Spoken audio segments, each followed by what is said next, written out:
Welcome everybody to Canhammer. Tonight's episode unboxing and review of Shadespire The Chosen Axes.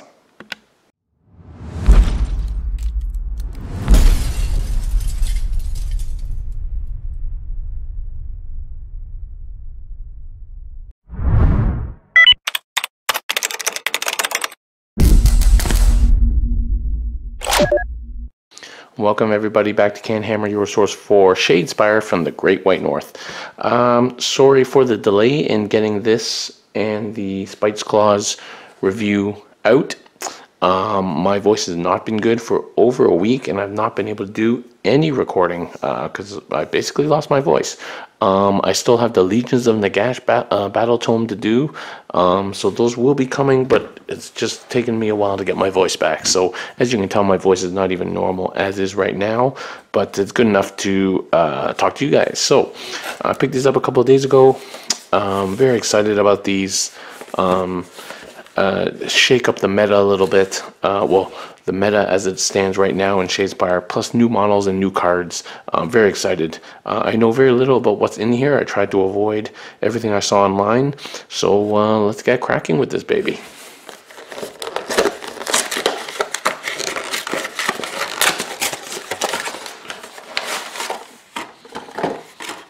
All right, some pretty bright orange sprues.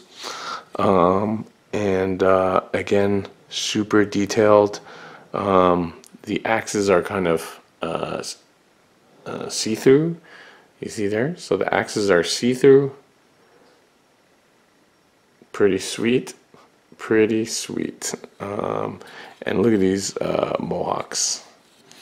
Actually, the orange kind of makes this plastic look a bit cheap, but it's nothing but quality as usual.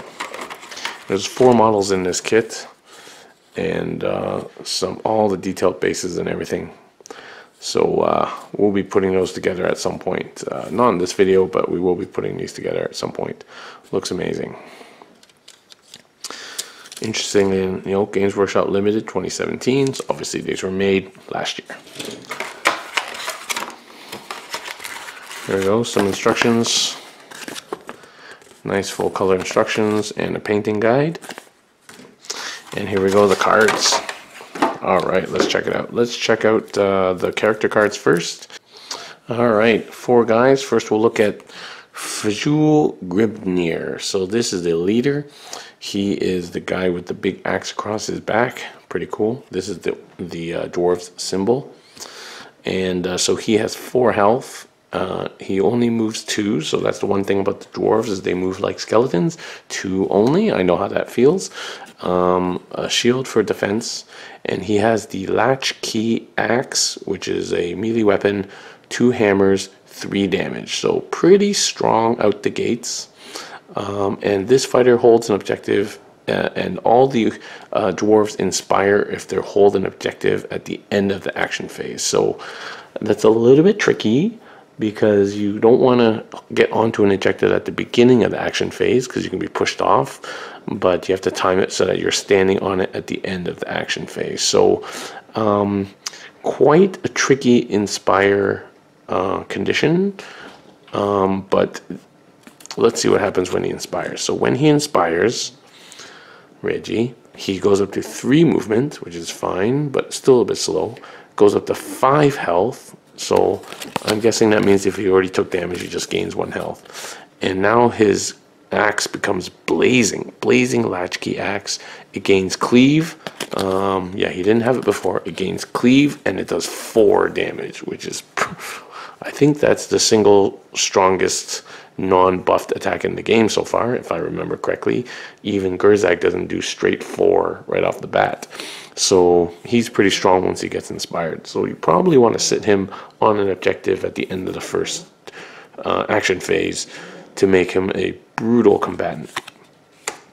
Let's look at Tefk Flamebearer. This guy has 2 axes, and he's the standard orc, which is 2 movement, 1 defense, and only 3 health. All the rest of the orcs, not orcs, the rest of the dwarves are like that. He has the Brazier axe and the Firesteel axe. Brazier Axe does 2 damage but only rolls 2 dice, and the Firesteel Axe only does 1 damage but rolls 3 dice. So a little bit of flexibility there. And when he inspires, he gains that extra movement, he gains a health, and now he goes up to 3 hammers doing 3 damage. Wow. And it has cleave if any of them crits. So this guy becomes pretty powerful as well when he inspires. I think that's a pattern. So next we have the Mad Maegrim. Standard stats. His Firesteel Axe does 3 swords. So less chance of hitting and only 1 damage. So he's one of the chumpers, I think. But his axes become Scorching Axes, and he can do 3 swords and do 2 damage and reroll 1 attack dice each time this fighter makes this attack action. So that's pretty good. So 3 swords with 1 reroll is pretty much a guarantee. I don't know what this significance of this symbol is. I guess we'll find out. Maybe there's some ploys or stuff that refer to these symbols.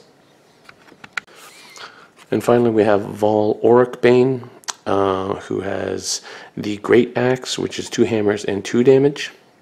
And when he inspires, again, he gets another different symbol there, and has a knockback of 1, 2 hammers, and 3 damage. So, yeah, I think maybe that's just decoration because this guy just has an axe, and the boss doesn't have anything there. So I guess we'll see what significance those cards have. So overall, these guys are obviously pretty strong, a lot of health, and hit hard, more so when inspired, not as much when not inspired, and a tricky inspiring condition. So I guess we'll see what kind of cards they get. We'll look at those next. Alright, we're going to look at the dwarf only cards first, and these are the objectives. So here we go. Acclaim Retaken. Score this in an end phase if a friendly fighter holds an objective that an enemy fighter held at the beginning. So that obviously syncs quite well with their need to hold an objective to inspire. So I think that's a pretty good card to play. And 2 glory too, that's pretty good. Grim Promise. Score this in an end phase if your warband took an enemy leader out of action. Pretty kind of standard card. Ferocious Charge. Score this immediately if a friendly fighter takes an enemy fighter out with a charge action. That's a really nice card for like a first turn kill. Against my skeletons, this is almost like 2 free glory basically. Glory for this and a glory for the petitioner. Puts them up 2 glory in the first action phase. So this is a great card.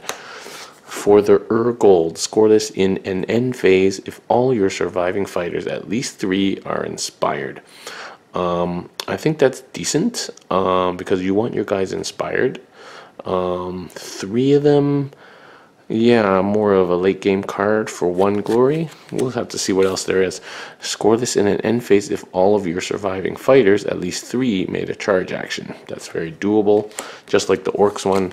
Hoarders. Score this in an end phase if all your fighters and no enemy fighters are holding objectives. That would be good, except for that final part, no enemy fighters. Maybe a bit tricky, this one, for 2 glory. Oath Still to Fulfill. Score this in the 3rd end phase if none of your fighters are out of action. That's doable. I would put that in for 3 glory. It's a nice swing card. Scion of Grimnir. Score this immediately if your leader takes an enemy fighter out of action. That's a pretty good card to use because he's pretty hard killing. And score this in an end phase if all your surviving fighters are in enemy territory for 2 glory. That's probably very doable as well. Those are decent objectives. Nothing too out of the ordinary there. Let's look at upgrades. Activated Runes. Each time this fighter makes an attack action, you can reroll 1 dice. And that's an upgrade, so pretty good. Defiant Strike. 1 hex, 3 swords, 1 damage. It's a this goes on Tefk, so it's a reaction during an attack action that succeeds against this fighter. This fighter cannot be driven back and makes this attack action. Okay, I guess that could be useful. Flurry of Blows. This goes on Maegrim. He has this, so 3 swords, 2 damage. Great Swing. I get the feeling that you probably don't really need to upgrade these guys because they do enough damage once they're inspired. Targets all adjacent enemy fighters. Okay, so this is a good one that gives you an AoE attack with 2 swords, 2 damage, so pretty similar to the Harvester, so that's a pretty decent upgrade. Returning Axe. On a critical hit, this attack has +1 damage, but that's a 3 range upgrade for Megrim. That's pretty good. Anything that gives you 3 range is good. That's like Shade Glass Darts. Brute Strength. The fighter's attack gains knockback 1. Okay.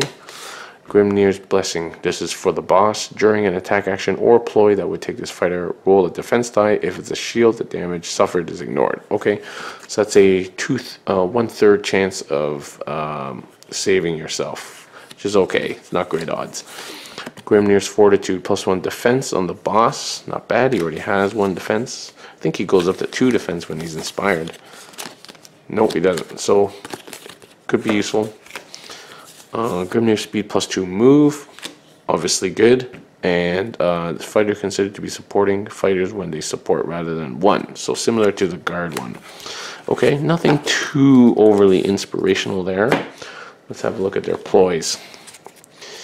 Berserk Fury. First time a friendly fighter suffers damage in the next activation, they roll a defense dice. If it's a shield, they suffer no damage, so feel no pain, 1/3 chance. Indomitable. The first time a friendly fighter suffers damage, they only suffer 1 damage. Decent. Living Wall. Choose 2 friendly fighters and push each of them 1 hex. They must end up adjacent to one another. That's a little bit too situational. Oathsworn. Play this after a friendly fighter's attack action that fails. The fighter can make another attack action. So this is similar to the one that the Sepulchral Guard has. But the same reason I have a problem with that for the guard is that it depends on something failing. I'd rather just have it succeed. Piercing Stare. Choose an enemy fighter that cannot make an attack action or a charge activation in the next activation. That could be useful, very situationally useful. Slaying Blow. If the first attack action in the next activation is a critical hit, double its damage. Earth Shakes. Choose a fighter and push them 1 hex. Obviously, this is very useful, but it's dwarves only, so I can't steal it, but very useful. Treasure Lust. Choose a friendly fighter, and especially with how they need to inspire, you just push them 1 hex to get them onto objective in the last, before the end phase. Very useful. Treasure Lust. Choose a friendly fighter and push them up to 3 hexes. They must end up holding objective. Obviously, that plays very much into their playstyle to get inspired. Very good card. Urgold Boon. Choose a friendly fighter, roll a defense dice. 50% of the time, remove 2 wound tokens. Otherwise, remove 1. So this is a healing potion just for dwarves. We shall not be moved. Friendly fighters holding objectives cannot be driven back by the first attack action in the next activation. I guess that does play well to their inspiration requirement as well. Okay, a couple of good cards in there. So overall, the dwarves are probably going to be using a lot from the generic decks, but some good stuff in there for sure. Now, what we're all waiting for, or I am anyway, the generic cards. Alright, generic objectives. Assassinate. Score a enemy leader out of action phase in the preceding action phase. 1. That's okay. Probably not for my skeletons. Dauntless. Score this in an end phase if your fighters are outnumbered by at least 3-1. That's obviously good for Stormcast. Definitely not good for skeletons. Honest Opponent. Score this in an end phase if you played no ploy cards during the preceding action phase. That's interesting. Sacrificing all the stuff that ploys gives you for the sake of 1 glory, probably not good. Making a statement. Score this in an end phase if you hold all objectives, at least 1, in your opponent's territory. So that's very interesting. We're going to have to see what other cards we received into these 2 warbands that let us move or destroy objectives. But I'm thinking as more and more generic cards come out, it'll become easier and easier to do stuff like this, as well as to do Claim the City. Now, this is generic, so the Skaven can definitely use this card. And they can res in the opponent's territory, so, and that's 3 glory, so this is a great card for the Skaven. No remorse. Score this immediately if one of your fighters takes an enemy fighter out of action with an attack with a damage statistic greater than the target's wounds. Don't like those ones. Perfect planning. Score this in an end phase if none of your fighters made a move action. Not good for skeletons.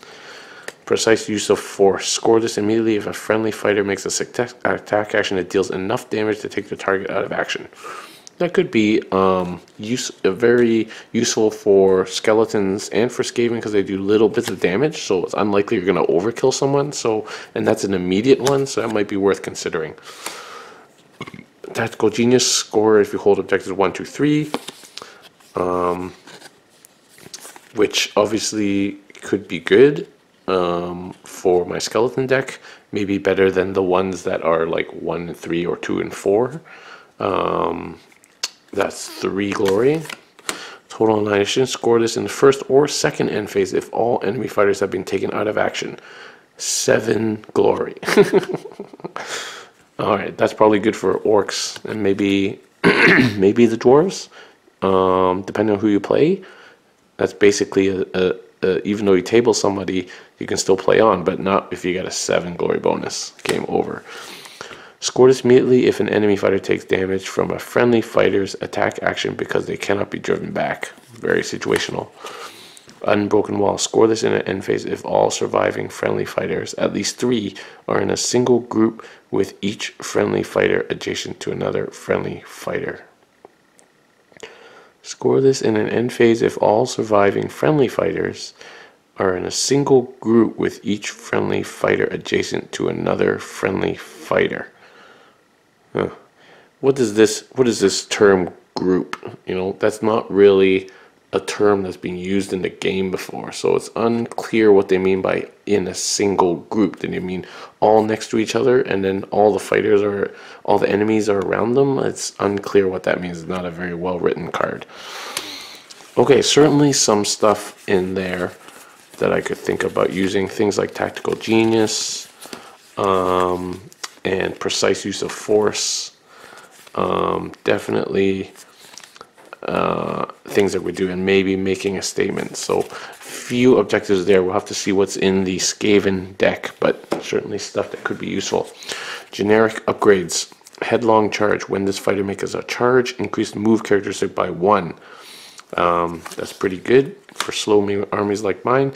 Light Armor. Roll a crit on a defense dice are no longer a success for this fighter. Roll an extra attack dice when this fighter makes an attack. Not good. This fighter can only be driven back by a critical hit. Alright. Vampiric Weapon. When this fighter takes an enemy fighter out of action, remove 1 wound token. Decent. Blazing Key is the same as the other keys, and this is objective 3. So there's another key to think about. I think you can have too many keys, though. You can't load all your objectives with keys, so you just got to pick a random key, really. And this is the next part of Cadafrane's relics. This is Cadafrane's locket. So those are the if you have lots of relics. So there's 3 now in the game so far. There probably is one in the Skaven box. So with 3+ reactions now, during this fighter's attack action, reroll attack dice. That's pretty good. Second in command, and that's not the warden, I can't even remember his name. Anyway, if your warband's leader is out of action, this fighter is considered to be a leader. While this fighter is on the battlefield, opponents cannot score objectives for having taken your leader out of action. Very situational. Light-footed reaction. During an attack action that could drive this fighter back, you can instead push them 1 hex. Pretty good. Shifting image reaction. After an attack action in which you roll a crit for this fighter with an attack or defense dice, you can push this fighter 1 hex. Nice. That's obvious. That would be good for the dwarves, actually, to get them onto objectives. But it depends on the crit, so 1 in 6 chance of it going off. Shade Glass Axe. So has 2 profiles here. One is a 2 damage 2 hammer, and one is a 3 hex 2 damage 2 hammer. And when this attack action is successful, discard this card. On a critical hit, does +1 damage. And then this ranged attack, after it makes this attack action, discard the upgrade. On a critical hit, does 1 damage. Okay, that's an interesting upgrade, I think that probably takes the place of Shade Glass Darts and Shade Glass Sword in the deck. So that's because it gives you a lot of flexibility there to put on a Petitioner. That's a decent card there. I like it. Alright, let's look at the ploys. Confused priorities. Switch to objectives that are currently being held. It doesn't say being held by who. It just says 2 objectives that are currently being held. That could be a very useful card. Earthquake. So all fighters get pushed 1 hex, and they all have to go in the same direction. Any that cannot be pushed this way are not pushed. So this is I think this is going to be a big card in the meta. Obviously, pushing is very powerful to be able to push everyone a hex. If you can just work it out quite right, this screws up the dwarves and could screw up the skeletons for sure. So you would have to be very careful about what you do with this. But I think I'm going to use this just to try it out. I think it might end up being quite difficult to use effectively. No time. No more power cards can be played until after the next activation. Boom. Trap. Play this during a friendly fighter's attack action that drives an enemy fighter back. The enemy fighter suffers 1 damage. Enemy fighter back. That might be a useful, kind of like Bone Shrapnel, but in the other way. So that might be a useful card. Ready for action. Play this after you upgrade a fighter in an action phase. They can make a move or attack action. That's nice.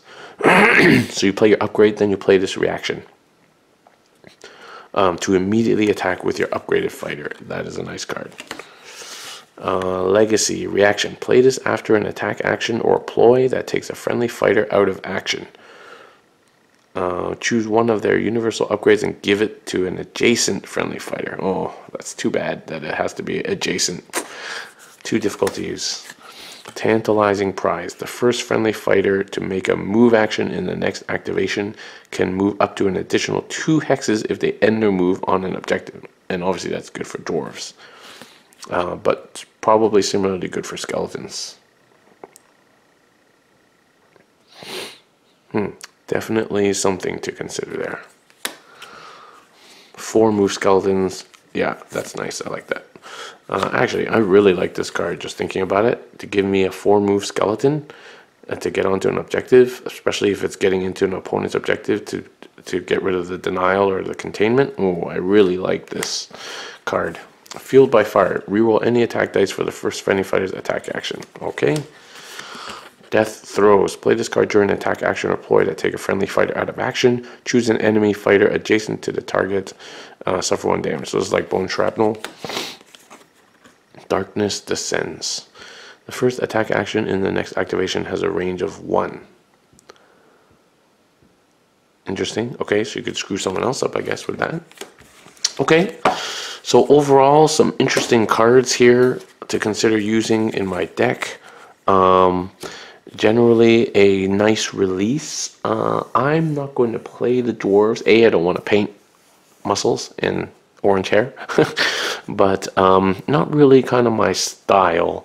I'm very interested in the Skaven, so that will be the next unboxing here.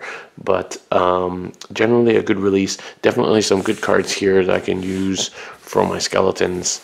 All around, so a good release overall. And yeah, so I hope you enjoyed that quick unboxing and go through of all these cards along with my first impressions.